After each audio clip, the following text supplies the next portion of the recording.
An important part of governance is also to establish accountability. People need to be held accountable for what they do. We hold governments accountable through elections. That if the government does not do a good job, we very often have the ability to replace that government because they are accountable for what they have done with the trust we placed in them when we elected them into office.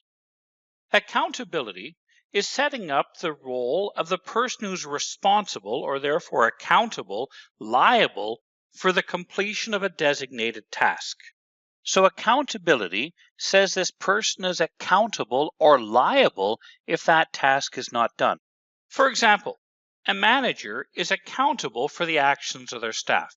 We see this in some cases today when there's a problem with, say, fraud.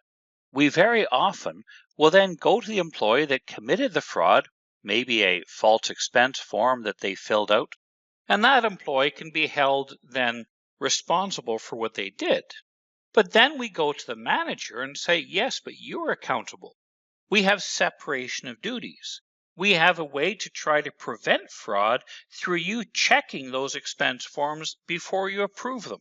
And therefore, the manager is accountable for not having done what they should have done to try to prevent improper actions by their staff.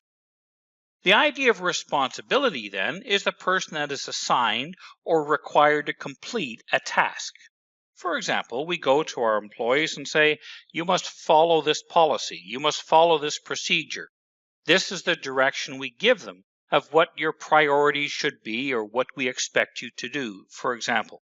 They're responsible to follow or to complete that task as assigned.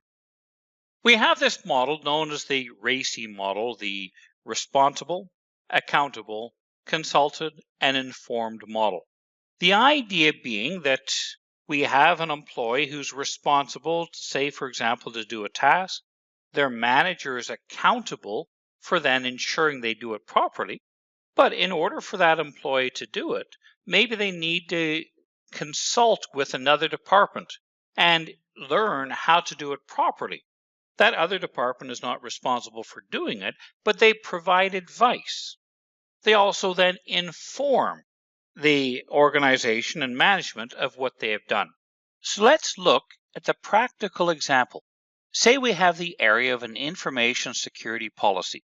We go to a member of the security staff and say, it is your job to update or to write the security policies of the organization, send that out for a draft, get the feedback, and ensure this is ready for approval. We don't expect the security staff member to approve the policy. No, they create the policy, but in doing that, the manager of the security department is accountable to ensure that we have policy, and the policies are updated on an annual basis as required. The staff member who's going to write the policy consults with HR and say, okay, this is what I want to put in the policy. Is this in accordance with labor law? Is it in accordance with our union contracts? Is it correct in the way that I'm writing this? Because a security policy could have things such as requirements and disciplinary action referred to in it, for example.